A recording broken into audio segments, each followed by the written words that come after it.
क्या ज़ीनिया शहराम को उसकी माँ और बहन से दूर करने में कामयाब हो जाएगी? ज़ीनिया को अब बेहतरीन मौका मिल चुका था, जिसका उसको कब से इंतज़ार था कि किसी भी तरह शहराम को उसके घर वालों से मुकम्मल तौर पे दूर करके अपनी मुट्ठी में कर लिया जाए। शहराम की रेहान के साथ जो हाथापाई हुई थी, इसकी वजह से शान से बहुत ज़्यादा खौफज़दा थी और शहराम की माँ ने उल्टा शहराम को ही कोस रही थी कि तुम्हारी वजह से इसकी ज़िंदगी पहले ही बर्बाद हुई है, अब तुम फिर लड़ाई झगड़ा करके आ गए हो और रही इज्जत भी खाक में मिला दी है। ज़ीनिया ने जो सब कुछ देखा तो शहराम के पास गई और बड़ी हमदर्दी जताते हुए कहने लगी, शहराम, मुझे तुम्हारी हालत देखकर बहुत दुख हो रहा है। तुम अपनी अम्मी और शानजे के लिए इतना कुछ करते हो, इनकी हर बात मानते हो, मगर उन्हें तुम्हारी जरा भी कदर नहीं है। ज़ीनिया ने शहराम के कान भरते हुए कहा कि वो लड़ाई कोई तुम्हारी मर्जी से नहीं हुई थी, वो तो एक हादसा थी, मगर तुम्हारी माँ को हर चीज़ का मलबा तुम पर ही डालना होता है। उन्हें समझना चाहिए था कि तुमने सब कुछ अपनी बहन की खातिर किया है, मगर उन्होंने तो तुम्हें मुजरिम की तरह एक कटहरे में लाकर खड़ा कर दिया है। वीडियो में आगे बढ़ने से पहले अगर आप मेरे चैनल पर नए हैं तो लाइक और सब्सक्राइब कर दें। ज़ीनिया शहराम को उकसाती है, अब वक्त आ गया है कि तुम अपनी जिंदगी के फैसले खुद करो, वरना ये लोग तुम्हें कभी सुकून से जीने नहीं देंगे। और शहराम को खामोशी से अपनी बीवी की बातें सुन रहा था, क्योंकि उसको अपनी माँ के रवैये से बहुत ज्यादा दुख पहुंचा था। दूसरी तरफ फरियाल का गुस्सा इस वक्त दीवानगी की हद तक पहुंच चुका था। जब इसे एहसास हुआ, इसे पता चला कि इसे सिर्फ मोहरे के तौर पर इस्तेमाल किया गया था। फरियाल सीधी सीरत बेगम के पास पहुंची और इनके पास खड़ी होकर बड़े सख्त लहजे में पूछा कि ताई जान, अगर आपको हमसे इतनी नफरत थी तो साफ कह देती, ये रिश्तेदारी का ढोंग रचाने की क्या जरूरत थी। फरियाल ने तड़प कर कहा कि आप मुझे और मेरी माँ को सिर्फ इसलिए धोखा दिया ताकि आप ज़ीनिया की शादी शहराम से करवा सकें और मेरा रास्ता साफ कर दें। आपने झूठ बोला कि मेरा रिश्ता ज़रार से तय हो गया है, जबकि आपका दिल में तो कुछ और ही चल रहा था। फरियाल ने सीरत को वार्निंग दी कि अगर मेरी माँ की तबीयत तो पहले ही ठीक नहीं रहती, अगर आपकी बातों और जिल्लत की वजह से इन्हें कुछ हुआ ना तो मैं आपको कभी माफ़ नहीं करूंगी। ज़रार कमरे के बाहर खड़ा फरियाल और अपनी माँ की सारी बातें सुन रहा था और जैसे जैसे फरियाल सच उगल रही थी, ज़रार के पैरों तले से ज़मीन निकलती जा रही थी। ज़रार को यकीन नहीं आ रहा था कि जिस माँ को वो इतनी इज्जत देता था, वो इतनी घटिया साजिश कर सकती है।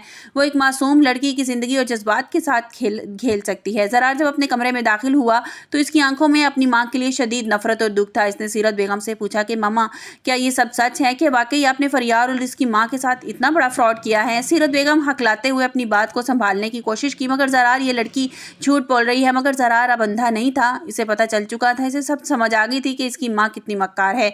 कहानी में एक बड़ा मोड़ तब आता है जब महक की माँ की तबीयत अचानक बिगड़ जाती है और महक मजबूरी में पाकिस्तान आना पड़ता है। महक अस्पताल पहुंचती है, लेकिन इसकी माँ की हालत देखकर इसका कलेजा फट जाता है। वो आखिरी सांसें ले रही थी। महक की माँ मरने से पहले महक का हाथ थामती है और रोती हुई आंखों में आंखें डालकर कहती हैं कि बेटा, जिस दिन ज़रार की माँ सीरत बेगम हमारे घर से होकर गई हैं, मेरा दिल बुझ सा गया है। इनकी कड़वी बातें मेरे सीने में तीर की तरह लग रही हैं।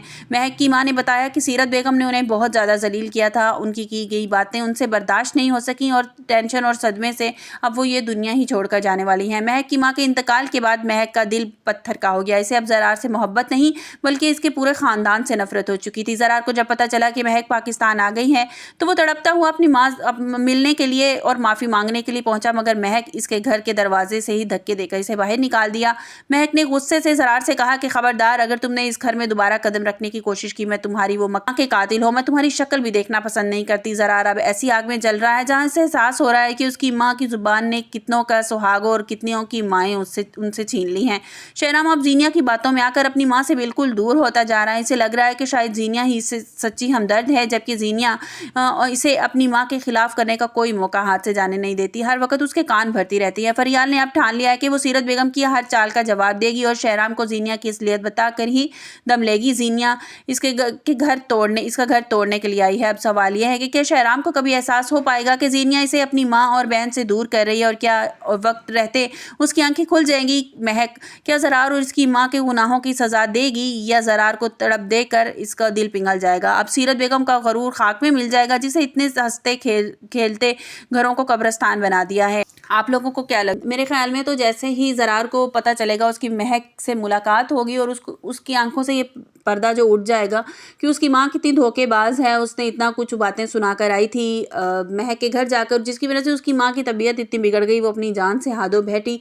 तो उसकी ज़रार के दिल में अपनी माँ की बिल्कुल कदर नहीं रहेगी। फिर उसे एहसास होगा कि कहीं यही काम जो है वो फरियाल की माँ के साथ ना हो जाए और उसे इस बात का एहसास होगा कि महक फरियाल जो है फरियाल से उससे शादी कर लेनी चाहिए, क्योंकि महक जो है वो हमेशा के लिए ज़रार से दूर हो जाएगी। एपिसोड में यही दिखाया जाएगा कि ज़रार जो है वो बहुत ज़्यादा परेशान हो जाएगा और फरियाल से शादी करने के लिए तैयार हो जाएगा। आप लोगों को क्या लगता है?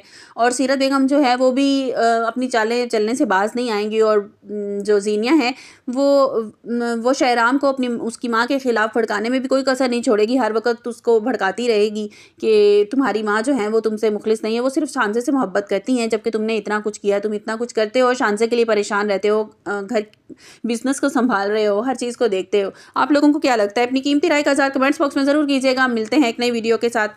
अपना बहुत सा ख़्याल रखिएगा। अल्लाह हाफ़िज़।